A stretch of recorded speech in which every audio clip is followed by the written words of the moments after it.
Hello, everyone. My name is Ava Becker, and as Patrick mentioned, I'm an assistant professor at the University of Alberta in Canada of language and literacy education in their secondary program, secondary education program. I'd just like to begin by extending a heartfelt thanks to Patrick and his team for the invitation to share a bit about my research with you today, but also to you for taking time to be here with me. So the study that I'm going to share with you was a year-long multi-sited ethnographic case study that I conducted in a Western Canadian city that I call Corvidel, with 3 generations of one Chilean Canadian family. In this family, the grandparents had come to Canada as refugees in the 1970s, fleeing the Pinochet dictatorship. The grandchildren, Max, who was age 7 at the time, and his sister Ella, who was 9, were being socialized into Spanish at home and in a Spanish-English bilingual program at school. I conducted this study because I was curious about the socialization of what I've come to understand as the language socialization of difficult cultural knowledge, particularly in early childhood, and as it intersects with heritage language development. As we will see, issues of place, memory, power, and identity are foregrounded in this work. So before I go any further, I'm going to locate myself in relation to place and then in relation to the research itself. So this is a map of the settler colonial state known as Canada. And in place of the colonial rendering of territories and provinces that are often associated with Canada, this map represents the territories of many of the Indigenous groups who live here. In my position as assistant professor at the University of Alberta, I'm currently a grateful visitor on what we know as Treaty 6 territory, which is a traditional gathering place for Indigenous peoples, including the Cree, Blackfoot, Métis, Nakota Sioux, Iroquois, Dene, Ojibwe, Saulteaux, Anishinaabe, Inuit, and many others.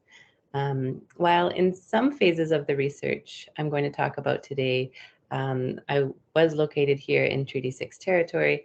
Others were carried out on the traditional and unceded territory of the Syilx and Secwepemc people near Kelowna in the interior of British Columbia, and also on the traditional, ancestral, and unceded territory of the Musqueam people, part of which is also known as Vancouver.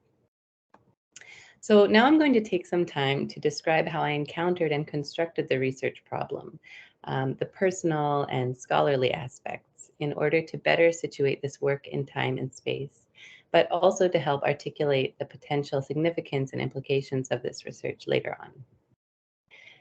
So at conferences, I'm often asked why I research the Spanish heritage language socialization of Chilean Canadians when I'm neither Chilean nor is Spanish my own heritage language. I'm of mixed European ancestry, but my dad, who I'll talk about in a moment, was from Germany. But I think the short answer lies in our responses to the difficult knowledge in our migration stories. So my father grew up in the shadow of the Second World War, which left deep scars in his parents and which they carried with them into the German Canadian diaspora. So between his parents' psychological wounds and the strong anti-German prejudice they encountered upon arrival in Southern Ontario, our cultural heritage became quickly infused with shame, resulting in my family's disconnection from German cultural groups and a degree of first language rejection. So by the time I was born, even though German bilingual programs existed in the city where I grew up, my dad opted to put my sister and I in French immersion, as he felt it was more Canadian. To this day, though, I think that it had more to do with the shame that he'd been made to feel during resettlement here. On some level, I think he wanted to protect us from the pain that he came to associate with Germanness as a young boy in post-war era Canada. But then when I was learning Spanish in Canada as a teenager, because of course German wasn't an option, I noticed that the Chileans I knew, or Chilean descendants of Chileans, so I noticed that the Chileans that I knew, whose cultural and migratory narratives also included political upheaval and violence, were proud of their difficult cultural knowledge. And it actually seemed to give them reason to keep speaking Spanish, namely to participate in local and global social and political activism. And so this is kind of what flagged Chilean Canadians for me. It was these points of similarity and also difference in relation to how we connected with our heritage culture and languages. So I knew that difficult knowledge was an important piece. And one thing I began to notice as I looked at the applied linguistics literature for stories like mine or those of the Chilean Canadians I knew is that the difficult knowledge in our work as applied linguists tends to be something we stumble upon during data collection and not something we investigate explicitly. My sense is that our collective discomfort with difficult knowledge, particularly in relation to children and youth, prompts us to find ways of justifying its exclusion from our classrooms. Of course, there are exceptions. Um, and in fact, the exceptions seem to be mounting. The mounting calls to engage with difficult knowledge in our teaching and research, to me, is an indication that we might be approaching a turning point in our relationship to it in the field. So, unsurprisingly, when I began to drill down and read the heritage language literature, I had trouble seeing myself or my Chilean friends reflected in any of the research on, for example, language attitudes or some of the more traditional heritage language research. But when I broadened my search to include work in areas like linguistic anthropology and new literacy studies, I started to find work that really resonated.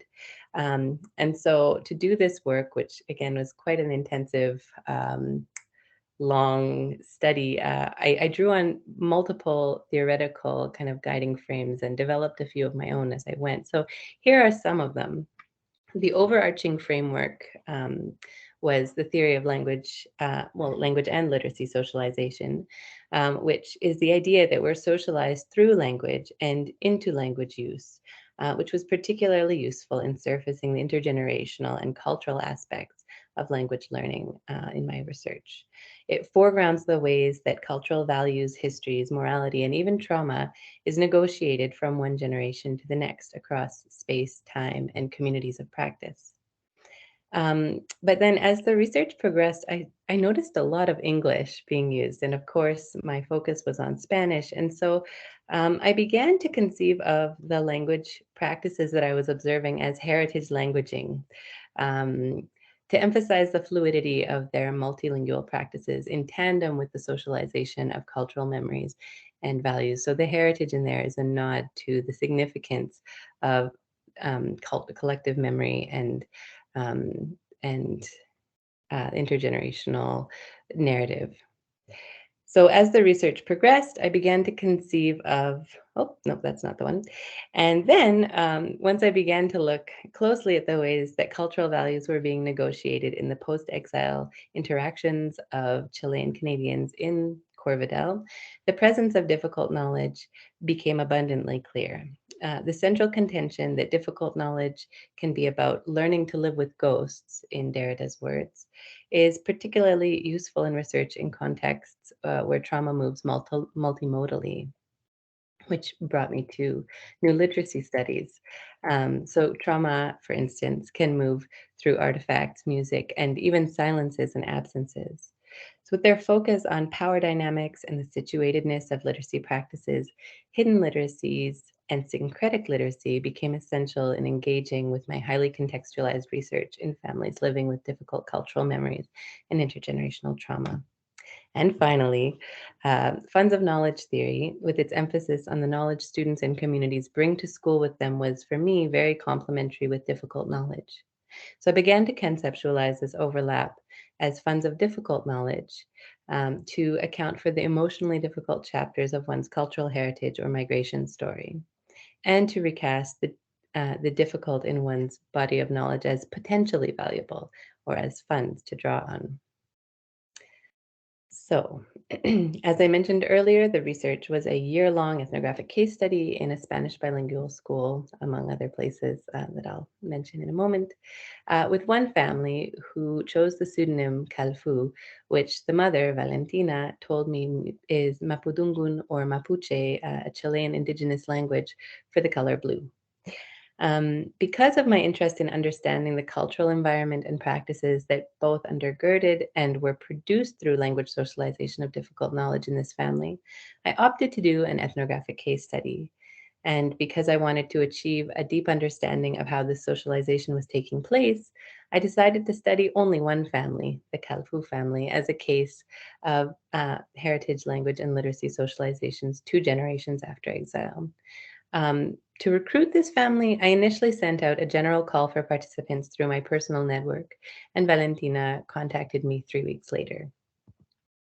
So the research was conducted primarily in the children's Spanish bilingual elementary school, but I would also collect data as I was driving the children home from school.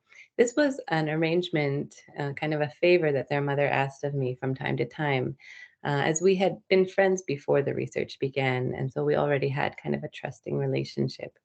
As it turned out, some of the richest data were generated in the car, and we'll see a few excerpts from those interactions. But I also attended community events, of course, and spent time with the family in their home.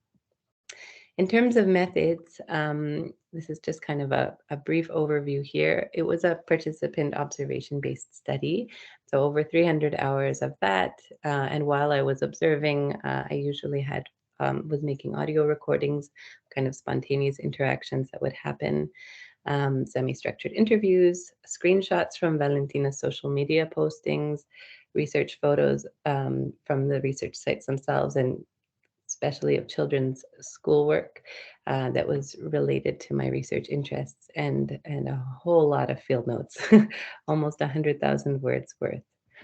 For data analysis, the overarching approach to analyzing the spoken data was abductive thematic analysis. And then from there, I identified excerpts for further analysis using Oakes and Cap's narrative dimensions, particularly tellership and tellability, and Meehan's initiation response evaluation routines, which are also sometimes known as knowledge display routines. So I'm not going to read my research questions out to you. I'll put them on the slide, but just in general, I wanted to know how Max and Ella were being socialized into their families' memories of their difficult personal and cultural past as they were learning their heritage language at home and in their Spanish bilingual program at school. I also wanted to know to what extent this out-of-school socialization was being taken up at a school whose cultural and linguistic objectives as a Spanish bilingual program intersected with the family's exile narrative. And I also wanted to understand the children's relationship to their heritage language in this particular diasporic context and language socialization environment, as it was not, I felt, something that a study of language attitudes, for instance, could fully capture. So the language socialization lens that I used in this study allowed me to examine the socialization of morality and memory and ways of speaking across generations and interaction in this family. So I'm going to share one example of this with you. Um, and I will read this out, this excerpt, because I'm not sure if everyone can see, it's quite small. But before I do, just a bit of context. So this is an excerpt from an interview that Valentina actually recorded with her son, Max, and his friend Pablo, who was also his family had come to Canada under the same circumstances at the same time. Um, and this was on their first day of kindergarten, which was actually 2 years before the study began. So it's really interesting to see how this kind of socialization into culturally difficult knowledge started long before I was even interested in researching it. So I won't analyze it in detail here, but it is a good example of how Valentina uses this IRE, this familiar school-based interactional pattern, to kind of check the boys' understanding of the historical event that expelled their grandparents from their home country. So there's a bit of mumbling before it starts, and then Max says, Salvador Allende died. And his friend says, yeah. And then Max says, at Chile. And his mom says, yeah. And then Pablo says, and Valentina says, what day? And Pablo and Max both say, on September 11th. And Max says, okay, and what happened to him? And Pablo says, he was, and then Max chimes in, a very good man. And then they giggle. He says, okay, but what happened to him? He died? He died? How? Because someone bombed his palace where he worked. A bad guy bombed his palace. And then Pablo says, where he worked. Yeah, where he worked, says Max.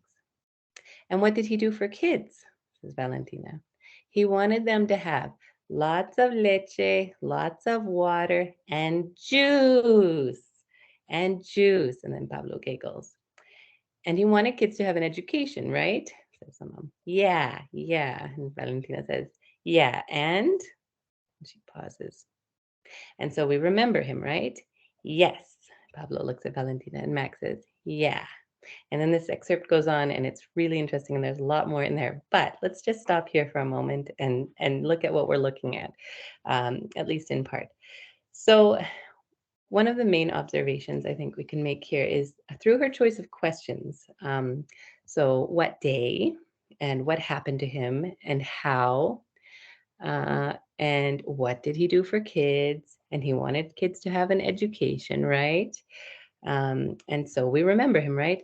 Through all these questions, we can see what values she's, well, many, but values she's trying to transmit to her young son through this act of remembrance, ultimately. So the main gist of it being holding this bad guy, Pinochet, accountable by describing the harm he had done and the importance of remembering the victim, Salvador Allende in this case, but also the good things he did for children, namely spearheading the National Free Milk Program and ensuring basic education. The exchange also gives evidence of the boy's awareness of these values, as we can see in line 2, where Max links the date of the violence, which was September 11th, 1973, to Salvador Allende's death. Salvador Allende died. I'm pretty sure she mentioned the date before this excerpt started. And we can see how skillfully they navigated this interaction, inserting their own interests into the historical narrative. In lines 11 and 12, they jump to the coda of this narrative, defying the norms of this ritualized exchange. She says, what happened on September 11th? He was a very good man. So that doesn't answer her question, but it does the work of trying to speed things along. And it can be read as a bid to satisfy Valentina's narrative demands while skipping over the difficult details that they know are part of this exchange, having been there before. Their elaboration of Allende providing children with juice, I love that part, is another example of their agency here, as to my knowledge, there's no historical record of Allende giving children free juice. So, moving along. Later in my fieldwork, I was driving Max and Ella home from school. This was in 2015, 2016, when Ella launched a narrative about Donald Trump and his rise to power. She says, oh, did you ever hear what my abuela's friend said to my abuela? No. She said if Donald Trump wins, then she's coming to Canada to live here. And then Max, oh, no, wait. Yeah. Okay. And then we talked about leaders that had kind of upset the world over time, dictators and other sorts of aggressors. And then it kind of linked back to the children themselves, kind of brought it back to Pinochet. Max said he started to steal people or something like that. And I said, that's right, he was. And then Max insisted, people kept on disappearing because of him. And then my dad and my abuela had to move. Yeah. And tata, which is Chilean for abuelo or grandfather. Yeah. And tata. Yeah. It was too dangerous for them. Yeah. Because my dad only lived in Chile for 9 months, 6 months, 9 months. Oh, he was really little, hey? Yeah. So they had to go on the plane. Yeah. So what was striking to me was how a secondhand narrated fear of displacement was what made this story tellable to Ella in that first excerpt there, in Oaks and Caps terms, and how later on in the conversation, which had gone on to explore the topic of scary politicians, kind of before this slide, it prompted them to link their own family story of displacement, that is, to enact their tellership rights in inserting themselves into those histories, making sense of present anxieties. So Max and Ella knew a great deal about their family's difficult migration story and the historical events that expelled them from their country. And they knew that displaying this knowledge was important to their family. At times, they were proud to share their knowledge, and other times they were more reticent. But narratives of difficult knowledge from Chile were not restricted to the distant past. During data collection, a massive earthquake devastated part of the country, and their parents, who were still quite active in social justice activism, had been involved in fundraising to support relief efforts. This is a photo that I took at one of those relief efforts in September of 2015. So when I asked Max if he thought he'd ever go to Chile, he constructed it as a dangerous place. You can see here, do you ever think you'll ever go to Chile? And then there's a pause. And then he says, too much earthquakes. And I laugh. Too hot, he says. So interestingly, he doesn't cite reasons of war or violence. As a cultural insider, these memories had deep affective roots, and in not citing them, he demonstrated his understanding that to cite them as reasons not to go to Chile would position him as an outsider. Instead, he mentioned more apparently neutral reasons like earthquakes and the weather, and later on Spanish. Later on, though, he decided that he would, in fact, like to go based on a friend's story about recently having enjoyed some memorable ice cream there, which again speaks to the child's interests in imagining his heritage country and his future connections to it. So I said, I heard that you don't want to go to Chile because you don't want to speak Spanish there. He said, well, I do want to go to Chile now. Really? Why? Why all of a sudden? Then his sister says, well, because since his friend went, he wants to go because of all the delicious ice cream there. Oh, is that true, Max? Mm-hmm. So as my research progressed, the Chile the children imagined was becoming an increasingly complex place, for me at least, and one that I felt was less and less reflected at school, which kind of presented all Latin American cultures in a very kind of foods, folklore, festivals, kind of more superficial way. This example that I'm going to talk about now is one of the most interesting for me for the way that it links across time and space and challenges our understanding about heritage language learners in post-exile and post-colonial contexts.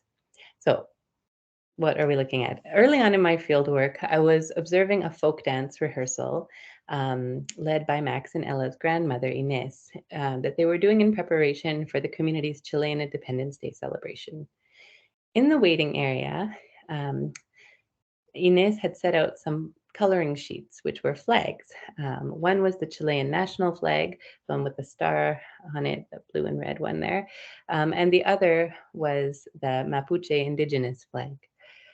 Ella commented, well, one of them, Ella commented that she wanted to color in the Chilean flag, and her grandmother quickly corrected her. Las banderas de Chile, las dos son de Chile. So the Chilean flags, they're both Chilean. Her comment is a powerful example of the ways that the grandparents were socializing their grandchildren to imagine, understand, and talk about their heritage country. That is, in relation, explicit relation to their indigenous ancestry, holding it up alongside the colonial nation state that their Spanish program at school was most comfortable with, especially being funded and supported by the Spanish government. But I should note that the children's school did make a lot of attempts to be welcoming of different histories, even though it wasn't always explicitly as much. And it had taken many steps to recognize and incorporate local Indigenous perspectives by inviting local elders to the school to speak, reading books by local Indigenous authors. They painted a medicine wheel in a prominent gathering space. But still, the kinds of rich syncretic literacy practices that I saw in the Calfu family home were not read in the same way at school. So this is an example of a text that Max co-authored with his grandfather, Eduardo, the summer before data collection started. So this is a book that they co-authored about wolves, and his grandfather wrote this. It says about the author. So Max Calfu is a young writer, positioning him as a writer, who likes wolves since he was 3 years old. He was very impressed by David Bouchard, who's a Métis author. David Bouchard's stories, especially those that describe the meaning of the wolf spirit, strength, humility, and family ties. So yes, positioning him as a young writer, but also as someone who has liked wolves since he was a baby, the relationship to the inspiration that they drew from this Métis author, David Bouchard's stories, and then the meaning of the wolf spirit. It's just a really incredible kind of syncretic literacy practice here that happened kind of on the margins of school. In an interview with Valentina months later, she told me about how the experience of exile had actually been the catalyst for her father to reconnect with his own indigenous Mapuche identity and spirituality. She said, I think that my dad got into his spirituality and environment and all of that when he came to know and found resemblances with the native people here, right? So that was always one part of my sister's upbringing, which was very different from than the rest of the Chileans that lived here, right? And how he taught us was more of a way of life and a spirituality. So the gift of spiritual and cultural reclamation was something he intentionally passed on to his daughters within the context of their resettlement experience. And it became something that she passed on to her own children um, through engaging them in local indigenous cultural practices like round dances and powwows. So all of a sudden, I began to see wolves everywhere, kind of prompted by this text that Max co-authored with his grandfather. Um, so I would see them on Max's clothing, in his drawings, and all throughout his schoolwork. These are only three examples. There were so many of them. So it didn't take much effort to notice that Max had an intimate connection with the wolf figure and that his grandfather played a key role in fostering it. To his teacher and to his friends, however, wolves were just Max's favorite animal. But they were much more than that. So this is a drawing of a wolf that Max made at the back of an Inuit-themed coloring book because, as he told me, he didn't know what he was supposed to do during class time. I found it remarkable that he had interpreted the Inuit, so another indigenous group, a local indigenous group, he interpreted this Inuit coloring book as a space to author his emerging non-Inuit indigenous identity and on his own terms. Um, there's more I could say about this drawing, but we'll kind of move along for now. But this whole part of the study kind of made me wonder, who would see it? Because it was in this unsanctioned space at the back of a coloring book that was actually also meant to kind of kill time while the teacher was doing other things. So who would see this amazing drawing? And what would they make of it if they did see it? I wondered about missed opportunities there. I wondered how attending more carefully to his rich syncretic literacy practices might in fact further the school's professed goals of responding to the Truth and Reconciliation Commission's calls to action in education. It struck me that the Spanish bilingual program's validation of Latin American identities on the one hand and local Indigenous identities on the other seemed to have produced a space where students with Latin American heritage and synergistic Indigenous identities from other places were somehow rendered invisible. Had his Indigenous identity texts become a form of difficult knowledge in a school that did not know how to read his wolves? What was keeping them from learning to read his wolves? And what did this inability or unwillingness suggest about the place of syncretic Indigenous identities in the Spanish bilingual program? So I started this research because I wanted to examine, well, Max and Ella's socialization into their family's difficult cultural knowledge and the implications of that socialization for their heritage language trajectories. In general, I found that the language and literacy socialization of difficult cultural knowledge was a key aspect of how this family was constructing their ethnic identity and the children's moral and even spiritual socialization 3 generations after exile.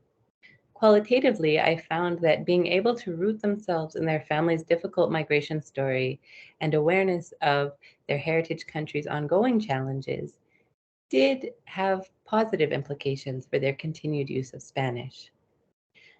Aspects of this finding have been echoed in other fields, such as psychology and law, um, and in related areas of research, such as Indigenous language revitalization contexts in Canada.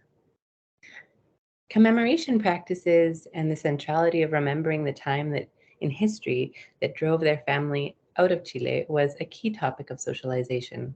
While Max and Ella were able to retell and remember the family's valued historical knowledge when prompted, they found ways to resist, embellish, elaborate, and even insert themselves into their cultural history. And with Max's wolves, I realized that this multi-generational socialization can stretch across space, time, nationalities, and even social movements, which raised important questions about the complex ways that marginalization can take place and what our ethical responses to heritage language learners' syncretic literacy practices ought to be. So some implications for heritage education and research. As a case study, this research offers a glimpse into heritage language use into the third generation, which isn't often a focus of research in our field because the heritage language is often experienced quite a bit of shift by then. It offers a glimpse of heritage language use, I guess, in a post-exile context. So surfacing factors that we don't always look at, such as intergenerational trauma, which I didn't have a lot of time to get into in this presentation, but that I explore more fully in my dissertation, cultural memory, and difficult knowledge. And also, it kind of offers an example of of heritage language socialization that unsettles kind of the safe boundaries of the foods, fairs, folklore triad that is so often emphasized in modern and heritage language education from participant perspective. So, you know, I came to this research with that curiosity, but the family showed me in so many different ways how these kind of deeper and more effectively and even politically rooted factors um, were relevant for them. Excuse me. And then considering the centrality of identity in heritage language education, which has been identified in almost every study in this from a sociocultural perspective, um, at, the study has implications for um, the way that Indigenous identities are maybe sometimes occluded in Latin American diasporic spaces. This has been pointed out in adjacent fields.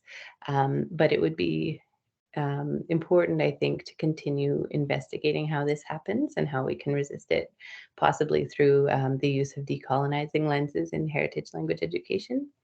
It's also interesting in this study to see how Indigenous identity and I didn't have time to talk about this, but Indigenous language revitalization can kind of co-occur in the context of local Indigenous community building and decolonizing heritage language maintenance kind of strategies.